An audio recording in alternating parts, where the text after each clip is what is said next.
You're about to hear a message from our series, The Beginnings, a chapter-by-chapter study of the book of Genesis. In this series, we are discovering how God gives new beginnings over and over again. Grab your Bibles and let's prepare our hearts as we hear a word from God. When you plan to go somewhere and you get in your car, you often have a route in mind that you're going to take to get to your destination. I'm gonna go from point A to point B, and this is the route that I'm going to take. But sometimes in those routes, we find ourselves hitting detours. If you've ever driven through the city of Eagle in the last 15 years, you know about detours and road closures and roundabout ways. Oftentimes that there's detours when we're trying to get to a certain point, and those detours take us out of the way. It can be an inconvenience in our lives. Those detours seem like they are hindering us from getting to where we need to be, taking us off the pre-planned route to arrive at the destination that we're seeking to reach. Now, if you are a believer in Jesus, you have a divine destiny. There is a destination that God is going to bring you to. Eternally speaking, that destination is heaven. That God will be bringing us eternally to heaven to be with Him. But in the meantime, there's also a current destiny for your life. Now, your destiny can be defined as God's plan and purpose for your existence. The destiny that God has is His plan and His purpose in which He has created you for. And you need to understand today that God has created you with a specific plan, a divine God-given purpose for your life. The world will tell you that you are here by accident, you're here by chance, but biblically speaking, that God has created you to fulfill what only He has created you to fulfill. Now, in God's design plan for your life, the purpose in which you live, God rarely takes us to that destiny apart from detours.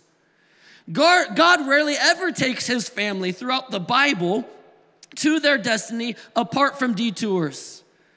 Spiritually speaking, the detours in our lives, the spiritual detours, are God's unpredictable path, taking you from where you are to where He wants you to be.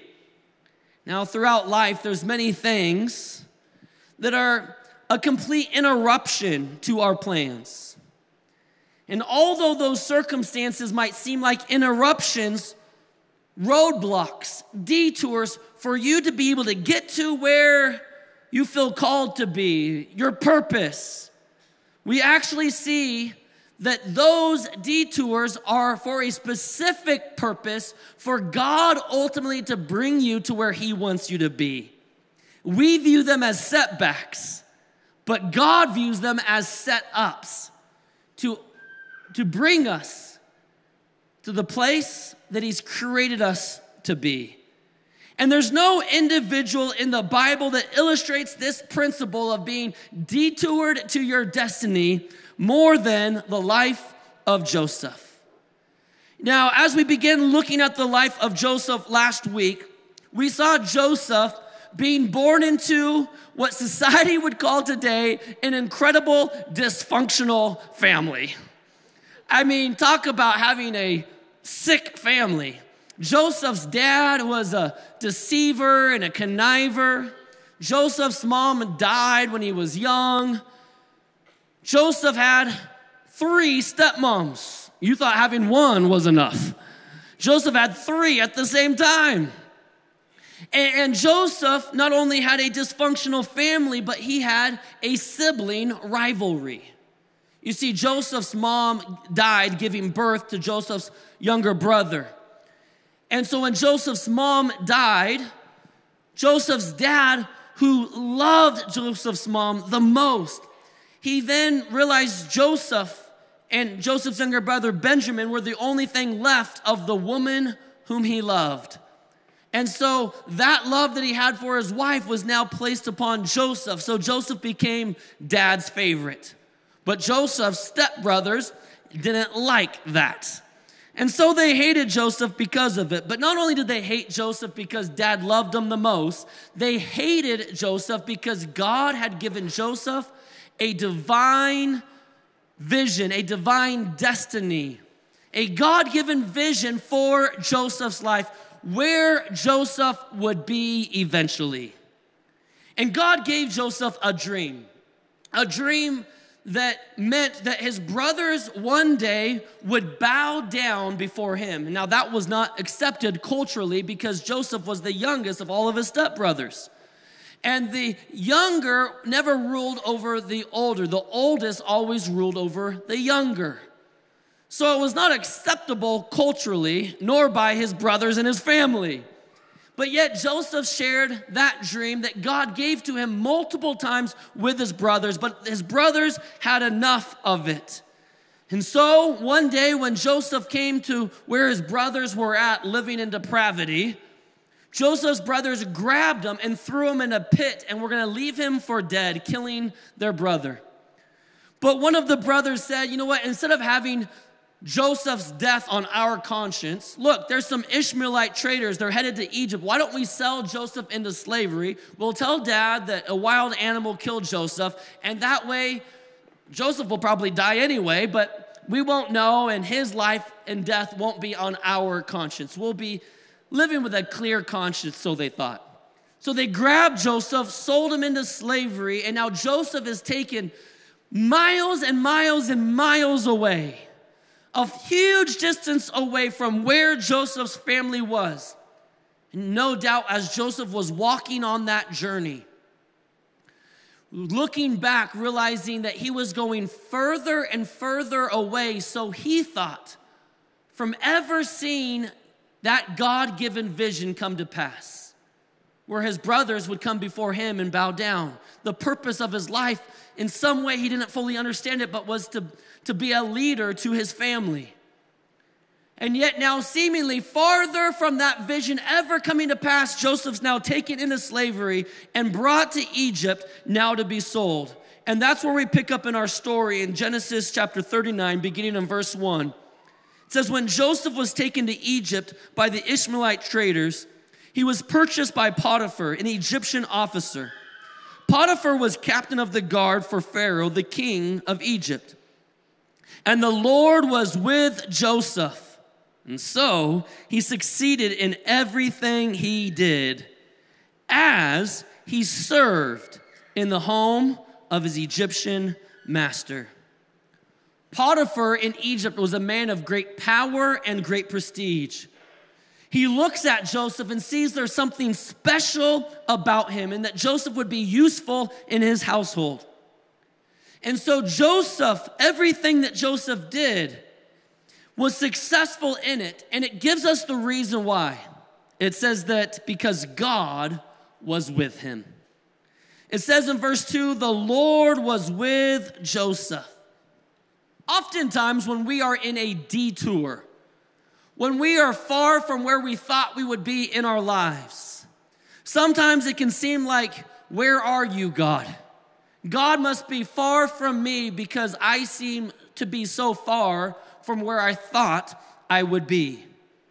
But when you are on a detour, it's important to realize that no matter where you go, no matter where life takes you, that God is still with you.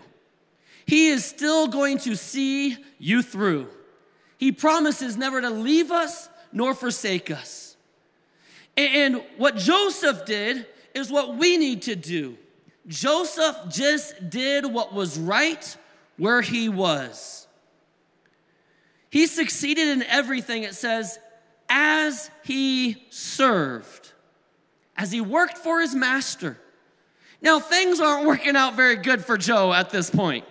His brothers throw him in a pit, and then he's sold into Potiphar's house. Things aren't going according to Joseph's plans, no doubt. But Joseph, instead of complaining and grumbling and saying, you know what, I shouldn't be in this mess. I did nothing to deserve this.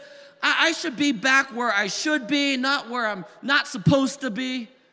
Joseph didn't try to get out of his problems. He didn't try to escape. No, what Joseph did is he worked unto the Lord right where God had him. Here's an important principle for us to understand today as Christians. The results of our labor are up to God, but the responsibility is up to us.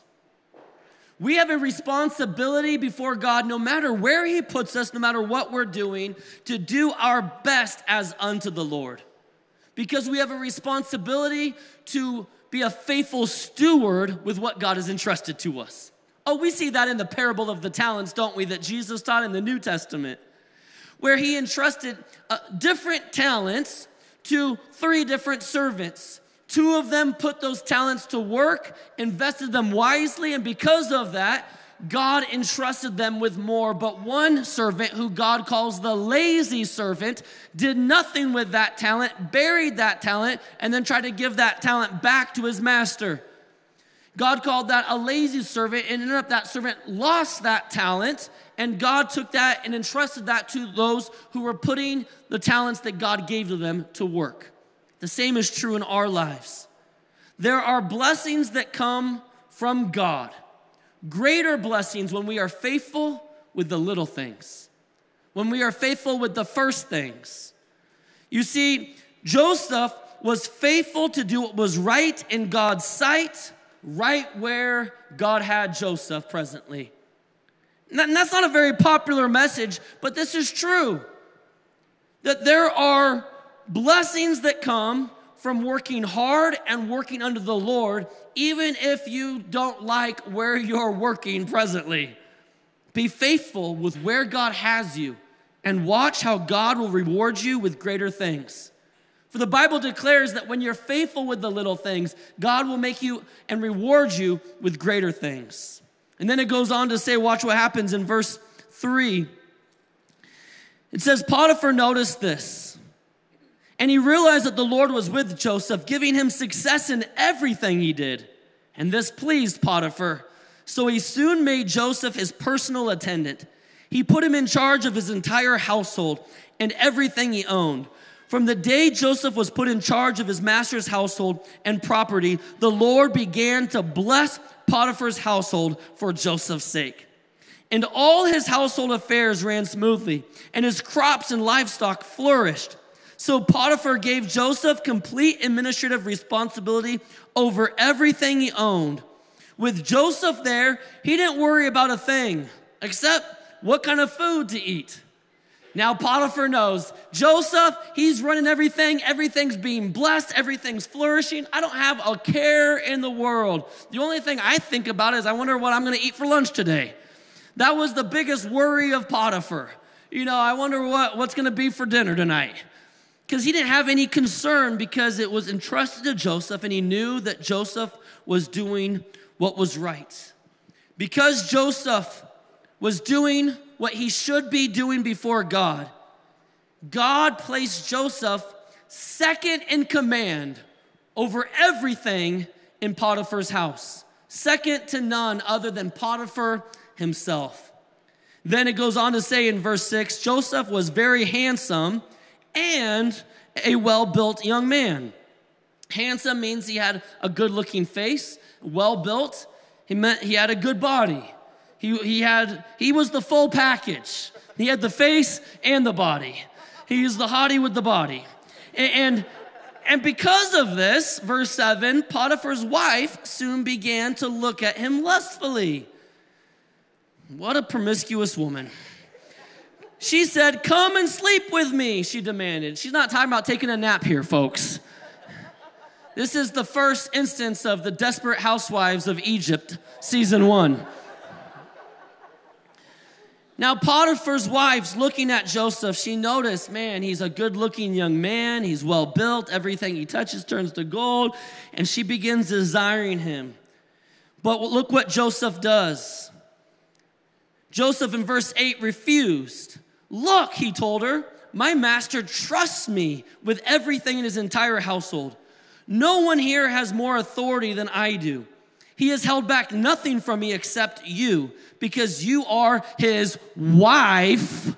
Notice the exclamation on that Joseph, what he's saying. Hey, your husband's entrusted me with everything, lets me handle everything. Other than you, I'm not gonna handle you because you're married. Hello. Can I just remind you, you are married. Joseph's trying to help her, remind her, you're his wife. How could I? He's held nothing back except you because you are his wife. How could I do such a wicked thing? It would be a great sin against God. Potiphar's wife is looking at Joseph and is trying to seduce Joseph, but Joseph refuses her. You're asking me to compromise, and that is not what I'm going to do. Notice that Joseph didn't entertain this thought for one moment. Joseph said, I'm going to honor God, I'm going to honor Potiphar, and I'm going to honor you. But it does say in our story that it was a temptation. And in order for it to be a temptation for Joseph, who was good looking and well built, that meant that Potiphar's wife must have been a babe. Because if she was ugly, it wouldn't be a temptation. It would be like, hey, Joe, you want to come be with me? No, I don't. Thank you very much. Whew, no, thank you. No, it was a temptation, so it meant that she was attractive. And Joseph would be faced with something that would be a real temptation. You know, Joseph would look at her. He would see someone that's incredibly beautiful, you know, supermodel status. Heidi Klum, Megan Fox, Morgan Beeler, you know, that status.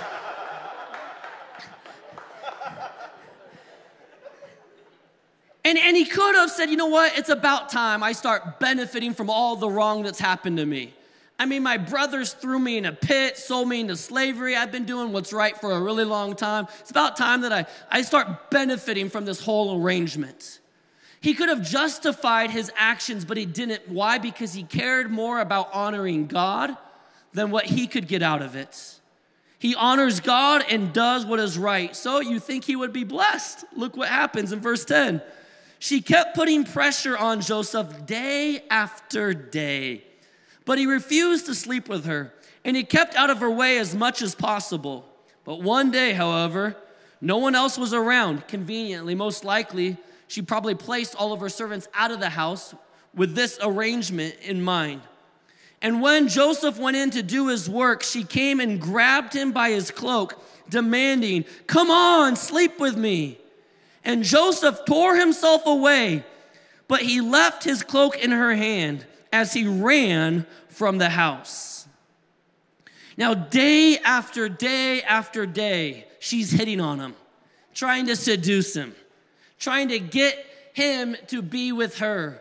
You know, one day it's a little tennis outfit. Hey, Joe, you want to play? And then the next day, you know, there's something else. Hey, Joe. Hey, Joe. And now it gets to a point where Joseph's refusing all of her attempts to seduce him. And now it gets to the point where she grabs him and says, Joe, come be with me. She grabs him and tries to force herself on him. And what does Joseph do? He does something incredibly wise, man. He runs for his life. He gets out of there. He doesn't negotiate. He doesn't say, well, let's think about this. Let's talk about this. He runs for his life because it was a temptation. And then Joseph probably knew if he would have stayed there a minute longer, he would do something incredibly wrong. And so he runs. She grabs him by the cloak, and he rips out of the cloak as he's pulling away from her. The cloak would be your outer garment. You would have an outer garment, and you would have undergarments. She pulls his outer garment off. And now Joseph runs out of the house, down the street in his undergarments. Joseph takes off and runs in his chonies away from her. I gotta get out of here. And he takes off, but she now is so humiliated. And no doubt Joseph at this point would have to say something. And so she acts quickly. And so what she does in verse 21, Verse 13, when she saw that she was holding his cloak and he had fled, she called out to her servant. Soon as all the men came running, "Look," she said, "my husband has brought his Hebrew slave here to make fools of us. He came into my room to rape me, but I screamed. And when he heard me scream, he ran outside and got away. But he left his cloak behind with me." And she kept the cloak with her until her husband came home. Then she told him her story. "That Hebrew slave you brought into our house tried to come in and fool around with me," she said. "But when I screamed, he ran outside, leaving his cloak with me." Potiphar, it says, was furious when he heard his wife's story about how Joseph had treated her. So he took Joseph and threw him into the prison where the king's prisoners were held. And there he remained. Now Joseph worked hard. Joseph did what was right. And now Joseph is thrown in prison. First the pit, then a slave in Potiphar's house, and now a prisoner. From one place to the next, it looks like Joseph keeps going further and further and further away from where God would fulfill the vision for his life. At this point, you think that Joseph would just give up. I mean, the dreamer's dreams are shattered. He has to be disappointed. God, how could you allow this to me? God, how could you let me be sold into slavery? God, how could you let me be thrown in a hole by my brothers? God, how could you let me get thrown in jail for doing the right thing? But when God takes you on a detour, there will be seasons in your life where you feel like you're far from God. Or, God, I don't see what's happening. But God will use those detours to bring you to the place to fulfill the God-given vision for your life. God takes you on a detour where there'll be seasons in your life where it feels like you're stuck, like Joseph was in prison or in the pit, or on a detour where you're far from where you need to be, or dry seasons where there's no water. But Joseph continues to do the right thing. He continues to serve God faithfully, even though he's now in prison. And look what happens in verse 21. But the Lord was with Joseph in the prison and showed him his faithful love. And the Lord made Joseph a favorite with the prison warden. And before long, the warden put Joseph in charge of all the other prisoners and over everything that happened in the prison. And the warden had no more worries because Joseph took care of everything. And the Lord was with him and caused everything he did to succeed. Now Joseph's in prison, and Joseph continues to do what's right in God's sight. And because of that, God promotes Joseph to be second in command over all of the prison, over everybody apart from the warden himself. And now Joseph, as a prisoner, is running the entire prison. And Joseph honored God, and God brought him to that position, that place. Listen, it didn't matter the platform Joseph had. He was doing what was right no matter who was watching. Whether he was in Potiphar's house or in prison, he was faithful to do what was right. That's what it means to be a person of integrity, to do what is right no matter who is watching. But here's what I want you to see today. God would not be able to get you to your destiny if it was not for the detours. Why does God send us on windy roads? Why doesn't God just give us a straight line from point A to point B? Why does there have to be detours in our life? Oftentimes it's because there's a purpose for the problem. There is a reason why God allows the detours in our lives. The purpose of detours is that to develop you for the destiny that God has for you. And while God is developing you for your destiny, he's developing your destiny for you. Moses had to spend 40 years in the wilderness being prepared as a shepherd to be able to shepherd God's flock and lead them out of Egypt. You see, God has to prepare us for the destiny by taking us on detours. And there are parts of us that aren't going to fit in with our destiny. There's things in our lives that God says, I need to deal with before I can bring you to where I want you to be. And sometimes those things have to be chipped away, sanded down, or for many of us, a jackhammer in our lives. God's like, I got to break this off of you. And in order to deal with that issue, I'm going to need to take you on this detour because you are not yet ready to step into your destiny. I think one of the worst things that can happen in our lives is that we step into all that God has for us and we're not ready for it yet.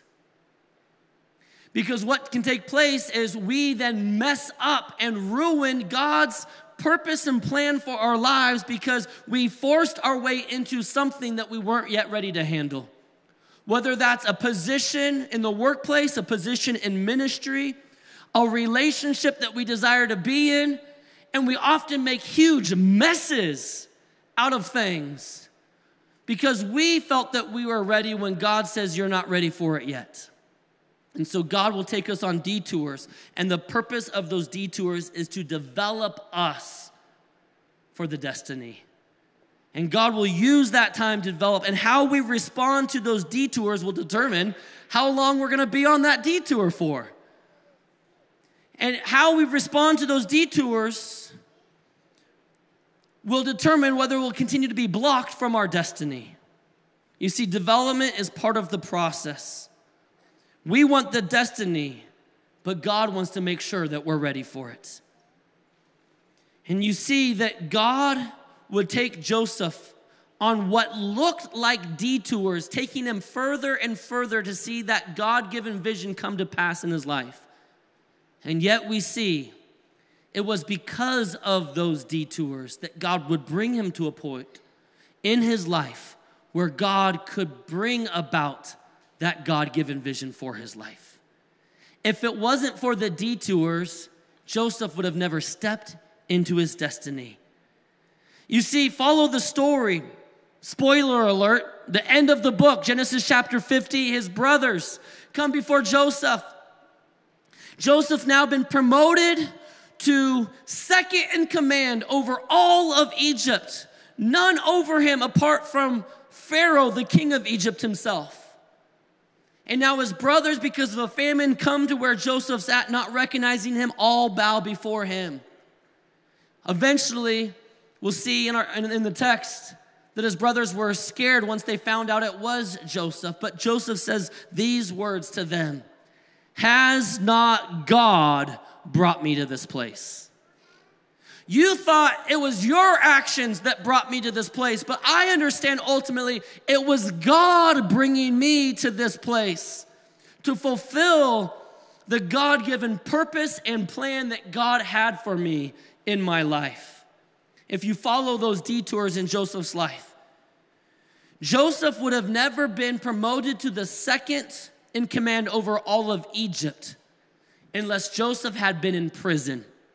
For 13 years around, Joseph was in prison, and Joseph had to be held there year after year after year. Why? Because eventually the king's cupbearer would be falsely accused and thrown in prison. And Joseph would have an encounter with this man where this man eventually would remember Joseph and introduce him to Pharaoh. But if Joseph hadn't been in prison, he would have never met the cupbearer. And if Joseph never met the cupbearer, he would have never been meeting the king. And yet Joseph would have never been in prison unless he would have been falsely accused by Potiphar's wife. And Joseph would have never been falsely accused by Potiphar's wife if he wasn't bought by Potiphar as a slave. And Joseph would have never been bought by Potiphar if Joseph wasn't sold into slavery by his brothers. And Joseph would have never been sold into slavery by his brothers unless Joseph was thrown in the pit. And Joseph would have never been thrown in the pit if Joseph never received the God-given vision for his life. And you come back to realize it was the God-given vision for his life that set things in motion, and everything that looked like a detour to Joseph, keeping Joseph from all that God had for him, was really a setup to bring Joseph to the place to accomplish all that God had for him. I hope every time you drive through the city and you hit a detour, you're reminded of this message today. That you would realize that there's a purpose for God's plan, and sometimes when there's detours, God is not keeping you from your destiny. God is redirecting you to bring you to the point of your destiny. And we need to realize today that God will be faithful to get us to where He wants us to be. God will get you there as long as you keep walking with Him. The Bible declares that God will be faithful to carry us onto completion. Listen, there is a divine destiny for your life. That means that there is a plan and a purpose that God has created you for. And sometimes in life, the things, the circumstances, maybe you today are facing some unexpected difficulty. Maybe today you're facing some tragedy. Maybe today you've got a prognosis from the doctor that looks bleak and it doesn't make sense. Maybe today you're facing some difficulty in the workplace or some difficulty financially. Maybe you're at a place right now where you didn't think that you would be on your journey through life. This isn't where I planned to be by now. This isn't where I thought I would be. Know this today. If God has you on a detour, it's not a subtraction from His vision.